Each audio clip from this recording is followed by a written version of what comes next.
प्यारे बच्चों, बहुत बहुत स्वागत है आपका एक बार पुनः ऑनलाइन शिक्षण कक्षा में। तो बच्चों, इसमें हम पढ़ रहे थे आपके जो हिंदी 2 है, हिंदी द्वितीय है, उसमें हम अध्याय संख्या 6 का हम अध्ययन कर रहे हैं। तो इसमें हमने फर्स्ट पार्ट में पढ़ा दंडक वन में राम। ठीक है, तो हमने देखा कि किस प्रकार से वे दंडक जो अरण्य था उसमें वे 10 वर्ष का तक वे रहे, और इसी बीच क्या हुआ, उसी वन में वे जगह जगह अपनी कुटियाँ बदलते रहते थे। दंडक वन में बहुत बड़ा वन था, वो पशु पक्षियों एवं वनस्पतियों से परिपूर्ण। तो हमने देखा कि किस प्रकार से राक्षसों का वध वे करते रहे राम और लक्ष्मण साथ में मिलके, क्योंकि वे दंडक वन में उपस्थित समस्त ऋषि मुनियों की तपस्या को भंग करते थे मायावी राक्षस। तो एक दिन जब वे प्रकृति के सौंदर्य को निहार रहे थे, राम लक्ष्मण और सीता, उसी बीच शूर्पणखा आई। इससे पूर्व में हमने पढ़ा और किस प्रकार वो लक्ष्मण के क्रोध का भाजन बनी। ठीक है, कोप का भाजन बनी और लक्ष्मण ने उसकी नाक और कान काट डाले। ठीक है, उसके बाद वो अपने भाई खर और दूषण के पास गई। वे सेना सहित आए, लेकिन राम ने उन्हें भी धराशायी कर दिया। ठीक है, तो उसके बाद शूर्पणखा फिर अपने भाई लंकापति के पास वो गई, लेकिन उसके जाने से पहले ही क्या हुआ, एक जो राक्षस था अकम्पन, वो बच गया था युद्ध में। तो वो वहाँ से भाग खड़ा हुआ और उसने जाकर सारा जो वृतांत, जो सारा विवरण था, ठीक है, युद्ध का, वो उसने लंकापति रावण को बताया। तो अकम्पन ने कहा, राम कुशल योद्धा है, उसके पास विलक्षण शक्तियाँ हैं, उन्हें कोई नहीं मार सकता। इसका एक ही उपाय है, सीता का अपहरण। इससे उनके प्राण स्वयं ही निकल जाएंगे।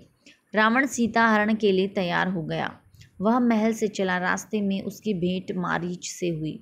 मारीच कौन था बच्चों? ताड़का का पुत्र। जब ताड़का का वध किया राम ने, तो उस वक्त क्या हुआ, मारीच से क्या हुआ, युद्ध हुआ। लेकिन मारीच भी क्या हुआ, भाग खड़ा हुआ दक्षिण दिशा की ओर। तो जब वो उसके हरण के लिए आ रहा था रावण, तब उसकी जो भेंट रास्ते में किससे हुई? मारीच से हुई, जो ताड़का का पुत्र था। ताड़का का वध राम ने पहले ही कर दिया था। मारीच को बड़ा क्रोध था, क्योंकि वो अपनी माँ ताड़का के वध का प्रतिशोध लेना चाहता था राम से। पर राम की शक्ति से वो परिचित था। उसे पता था कि राम कितने ज़्यादा शक्तिशाली हैं। उसने रावण को सीता हरण के लिए मना किया। ठीक है, किसने? मारीच ने समझाया। उसने कहा, ऐसा करना विनाश को आमंत्रण देना है।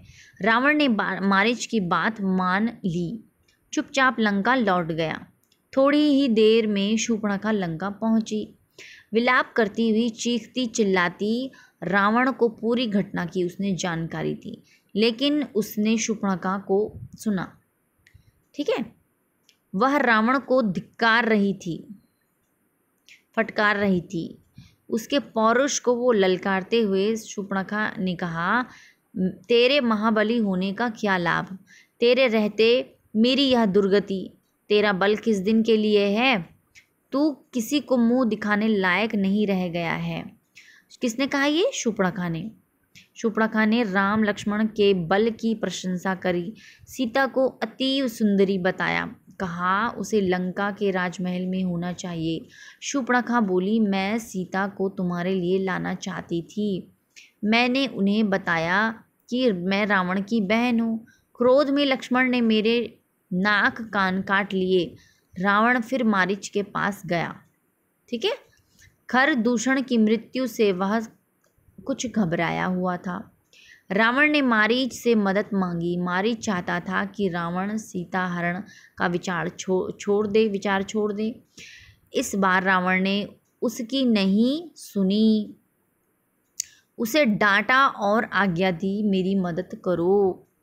मारीच जानता था कि राम के दोबारा सामने पड़ने पर वह मारा जाएगा। राम उसे नहीं छोड़ेंगे। रावण मारीच के मन की बात भांप गया। ठीक है, उसने क्रोध में भरकर कहा, वहाँ जाने पर हो सकता है राम तुम्हें मार दे, लेकिन न जाने पर मेरे हाथों तुम्हारी मृत्यु निश्चित है।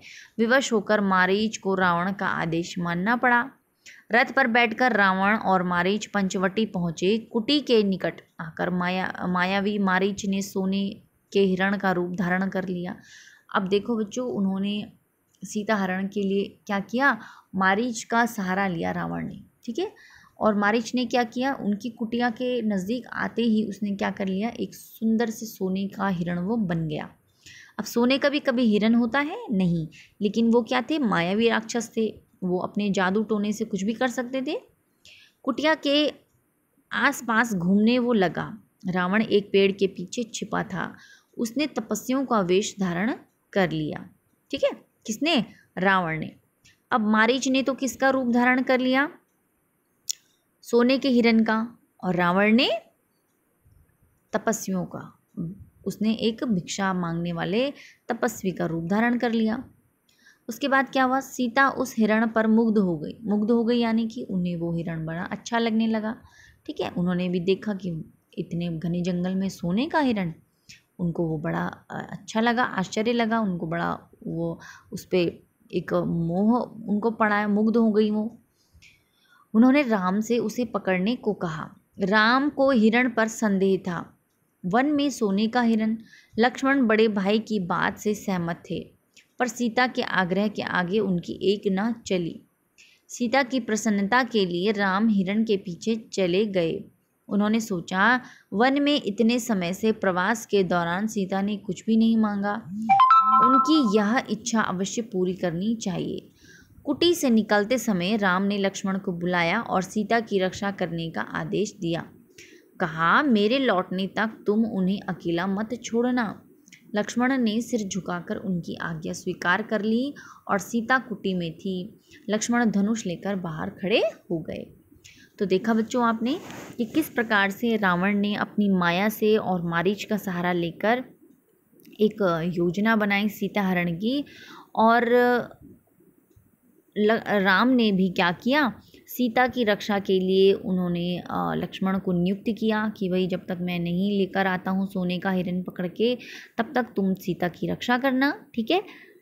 तो इस पूरे अध्याय में हमने पढ़ा कि दंडक वन में किस प्रकार से उनके 10 वर्ष निकले, किस प्रकार से उन्होंने 10 वर्षों तक मायावी राक्षसों का संहार किया, उनके ऊपर कितने संकट आए होंगे।